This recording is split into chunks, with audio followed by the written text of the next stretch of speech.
All right, we are back here with Seth Tucker, back from the West Coast. Hello, guys. It's good Seth, to be back here. welcome back, man. Ain't seen you in a while. How you been? I've been pretty great. Yeah, I've just been out of school at BYU, Idaho, so not close to here at all. Wow. But I've been watching all the games. I didn't miss the last one because I was driving home from Idaho. But other than that, it's been a great season. It's been a lot of fun to watch, and I'm excited to be here in person for one. So if you've been watching some of these highlights game, the shortened versions of the games, we've played them on our pregame show, and also you've seen them on our YouTube live channel. Want to subscribe to the Carolina Cobras YouTube live channel. Seth is the one who puts those together. So just tell me what you've learned about the Cobras from that editing task, putting together those best moments of the game for both teams together. Yeah, high scoring, fast paced. I mean, that's the name of arena football. I've really liked watching Jonathan Bain. He's been really great at quarterback for us this season. But yeah, it's been a really awesome season, especially the start. It had a lot of close games that we've lost in between there, but other than that, they've shown their resilience, and they've got the doings to make it all the way if they want to. Any players you're looking out for today? Who's going to be the star for either team tonight?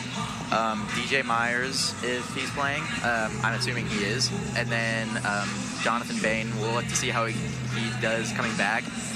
The last 6 quarters of Cobras football, Malik Henry stood in really well, I believe, kept us afloat, and we really appreciate all he's done, but get back to some of our old ways with Jonathan Bain if we can. Well, I do see Bain warming up down there and DJ Myers, so hopefully we'll have both of them all 4 quarters tonight. Well, I talked a little bit to Jonathan Bain and want to do a shout out to his sister Jenna and his mom Mitzi. Hope I didn't reverse that. But anyway, welcome to the Greensboro Coliseum. They're out here to watch him in person tonight. Awesome. And he said it was very hard having to watch all of the football, not be able. He said he learned a lot. He's been rehabbing, working with Ray and working with Blake over at Murphy Wainer. He wanted me to make sure to thank them for all they've done to help in his recovery, working all hours to put programs together for him to help him with his rehab. And he feels back at full force. And that's great because he was on an MVP tear before the injury.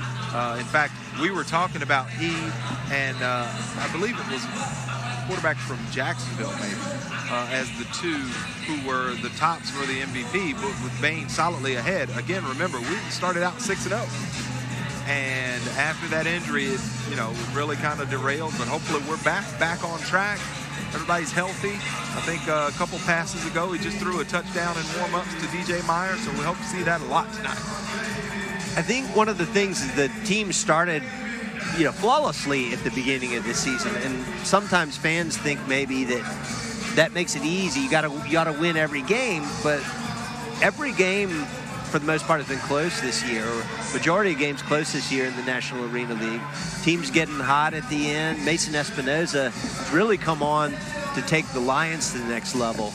So I think last week was a big test going into Jacksonville, and also starting out when you got down 13-0. So what a comeback they put in. What a performance by the Cobras. And that allows them to be right here in Greensboro tonight. Because for a while it looked like they would have to travel for the playoffs. Yeah, it was really crazy watching that last game against Columbus at home. I mean, as long as they don't get off to a bad start, I mean, they could have easily won that. But being down in a 26-point hole in the third quarter, it's hard to come back from. We have seen crazy things here in the Coliseum. My favorite game that I went to in our inaugural season was the game against Massachusetts. We were down 20-0 and then outscored them 33-6 to finish it. It was awesome. And that almost happened again, but even crazier that last home game. But hopefully with some consistency at quarterback, we'll be able to pull it out this time. Yeah, at the point when they jumped to a 7-point lead, that was even a more miraculous comeback. I mean, on the arm of Adam Smith, doing emergency duty at quarterback due to the substitution rules, working their way through an injury from Tommy Grady. And Malik Henry came back through and just really came through for the Cobras as he has in his relief. I think, one of the things Anson was talking about is how well Malik Henry has done. When I talked with him a couple of days back, really held down the fort. I know he'll be ready there tonight, if called on. So Seth, you've been watching these games on YouTube Live. Talk to us. How do you watch the game? Do you watch the game on your phone, on the computer? Do you have a smart TV? What's it like out west? So I did a couple different ways. I was lucky enough that I had no roommate, and so I impulse bought a 50-inch TV so I could watch Cobras games on that. So I would screen record on there, but then it just became easier to screen record on a computer, so I did that. So I would try getting one of my other Greensboro friends out there. We would watch games sometimes together. Other than that, though, just trying to find other people that tell them about arena football. And it's hard when it's such a new sport to some people, but once they get into it, they get into it. So just to shouting out a couple of our National Arena League football fans, we've got... looks like DJ Meyer's aunt is on with us. Karen Craven, welcome. Also, Mama, where'd she go? Mama Lioness. Yes. Danica Walker. She's rooting for number 10, Carrie Starks, for the Columbus Lions. We got a little bit more time today, so shoot us some questions in the chat. We'll talk them through on our pregame show. May try to get a couple of videos ready for you. I'm not sure what we have ready to go down in the control room, but we want to talk through some of these playoff scenarios for you, and we want to talk through some predictions for the game.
We're back here. We're under 30 minutes before kickoff tonight, so we are excited. We've got the Cobras on the field warming up. You're about to see T.C. Stevens take a couple of shots at the uprights. Want to make sure those are right, especially given last game here in the Coliseum where we had the 1-point loss. So heartbreaking. All of these extra points, and Mr. T.C. Stevens will be vitally important tonight, I believe.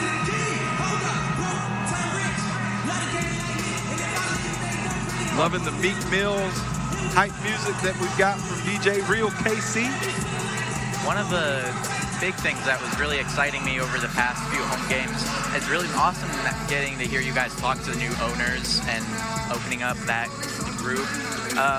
I got really excited. I forget what his name is, but he was talking about he used to play arena football himself. Deron Davis. Yes. Yeah.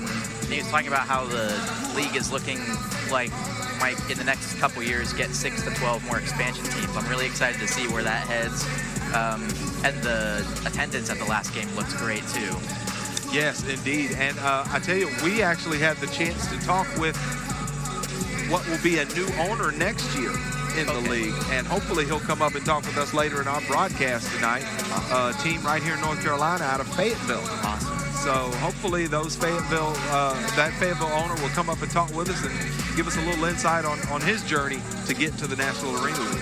Yeah, I think the opportunities with having a team just 2 hours from here is going to be awesome. Having some away parties, drive downs. down to there and have them do the same for up to us. I'm really excited to see how that pans out. Indeed. No one playing some ball here in Greensboro and having rivals down in Fayetteville, North Carolina, and good friends, by the way. Shout out to a good friend of mine, Donnell Wolford, who played at Clemson University, played for the Chicago Bears. Oh, nice. Real good friend. He owned a semi-pro football team down in Fayetteville, and we had some battles back and forth. So, yeah, it's definitely great to have a good, close rival like that. It's also great to have NFL-like talent on the team. One name that stuck out to me during the season was I saw we have Herb Waters. And it was really nice because I actually recognized him from I'm a Packers fan, and I recognized him because he was on the Packers. So I'll have to see if I can get around to meeting him, because that'd be awesome, but we'll see.